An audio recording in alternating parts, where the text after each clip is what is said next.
What the hell was that? The Seahawks lose to the New York Giants. You just lost at home to Daniel freaking Jones. 29-20.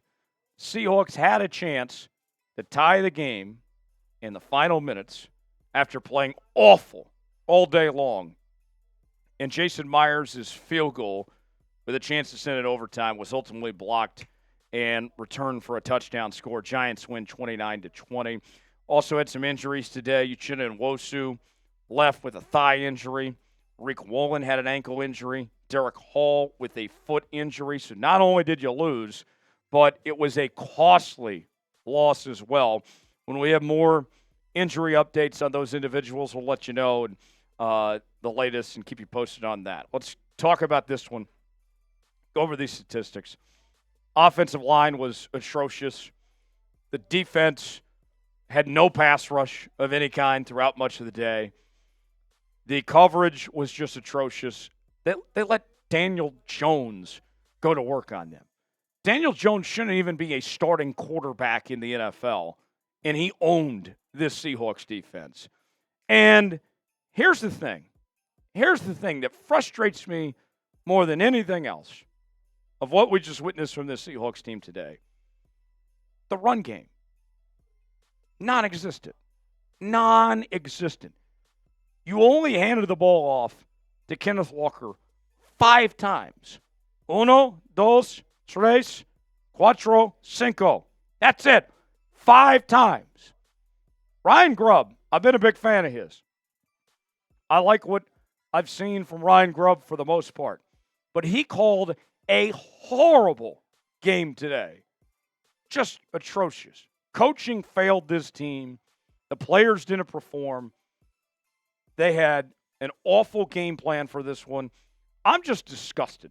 This was a disgrace. You gave up 420 yards. All right? The penalties were a mess. I don't want to see Stone Forsythe play football ever again. Give me Jason Peters. I don't care if he's 59 years old. You got owned in the time of possession. You only converted 3 of 11 for third downs. This was a joke. I mean, as much as the Seahawks got outplayed in this one, they were lucky they still had a chance. That just shows you how bad this Giants team is. There's no way around it, folks. This was a bad loss. Terrible. Give me your one-word reaction to the Seahawks' performance against the Giants. I'm disappointed. That's my one word, is disappointed. Give me your one word. Weigh in, let us know. Even though the Seahawks lost, we still had an incredible watch party on Sunday afternoon. The 12s delivered, and they've been delivering all season and will continue to do so. We're going to be live again, quick turnaround, Thursday night for Seahawks and Niners right here on Seahawks Today. In addition to our weekly live shows, our daily news and rumors, it's all right here on the channel. If you are a diehard Seahawks fan, win or lose, we know how to have a good time here on Seahawks Today. Subscribe now. Help us reach our next milestone, 58,000 subs on the channel. You'll be glad you did. Geno today, 40 pass attempts, 284 yards, a touchdown pass. He ran it pretty well on top of that. 4 carries, 72 yards. But what I saw from the passing game, it was so inconsistent of the performance from the receivers. I mean, DK with a costly fumble, which I'm reminded by my colleague, Jeffrey Cooperstein, all the time. Fumbling is a choice. And there was just no excuse, no rhyme or reason for DK to give up that fumble that he had in this game. Tyler Lockett made some big plays. He finished with 4 catches, 75 yards. Kenneth Walker got involved in the passing game. 7 catches, 57 yards. I like what I saw from Kenneth Walker in that receiving game. That's something that Ryan Grubb has wanted to do more of, was use those running backs as receivers. Even though they got away from the run game, they still use Walker effectively in that sense. JSN got involved late. I would have liked to seen him use more earlier in the game. We talked about earlier this week about how well JSN is played this season, that he's been the best-kept secret in the NFL, and you might as well have put him on a milk carton for much of this game. He was like one of those missing kids out there, like he was nowhere to be seen. They were just ignoring him. I would have liked to see more JSN today, and I got to tell you, this just sucks. There's so many things to point to. The run game got ignored, stayed away from it. The offensive line was atrocious. You couldn't even protect for a field goal attempt. A field goal.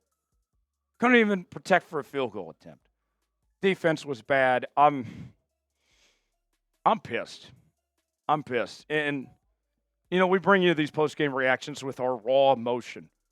This is just within minutes of this game ending. And I'm just sitting here being like, how? How?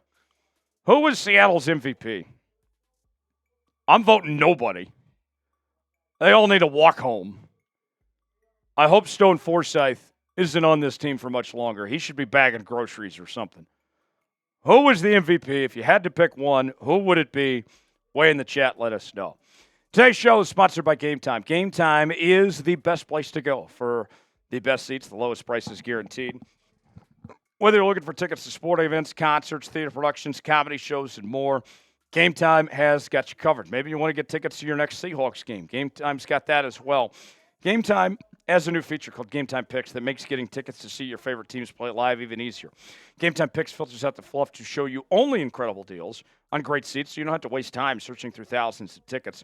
They have their super deals. If you see a super deal, that is going to be a deal you don't want to pass up on. They have their seat views, so you can get the visual, see what your seat is like. Your purchase is covered with the most flexible customer service policy in the ticketing industry. Download the Game Time app, create an account, use code CHATSPORTS for $20 off your first purchase. Terms apply. Again, create an account, redeem code CHATSPORTS for $20 off. Download Game Time today. What time is it? Game Time. The link is in the comments and the description of today's video. All right. There's the numbers again, so you can see it bigger. Maybe that helps if you're watching on an iPhone. Daniel Jones, just phenomenal today. 23 of 34, 257 yards, 2 touchdowns. They made him look like Tom Brady out there. We told you last week about how the Seahawks did not allow a single incompletion to happen from Jared Goff last week, which was just nuts. And then today, not only did Daniel Jones go off the way he did, you know how many pass breakups this defense had today? 1. Nehemiah Pritchett on a big third down play that got the Seahawks the football back in the second half. That was it. You got to break up passes. I understand the pass rush sucked. He had 3 total sacks today, 1 from Jerome Baker, 1 from Dodson, 1 from Derek Hall.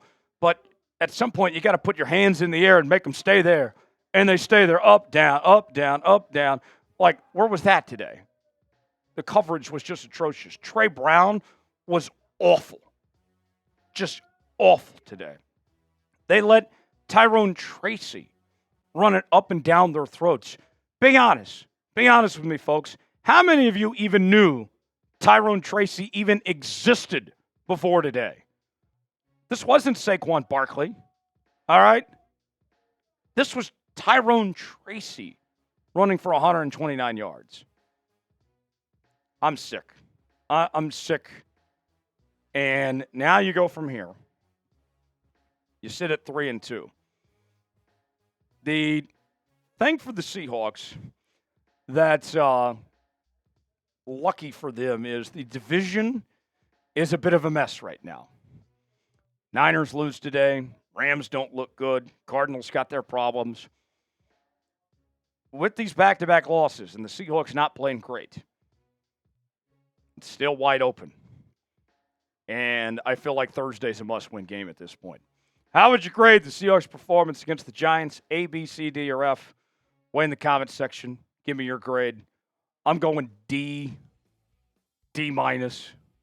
You didn't get blown out, so I won't give an F, but that one hurts. This one's going to sting a while. For continuing Seahawks coverage, subscribe now to Seahawks Today. for the latest happenings on your favorite team. Quick turnaround. We'll do it again on Thursday. We'll see you then. I'm Tyler Jones. We'll see you next time.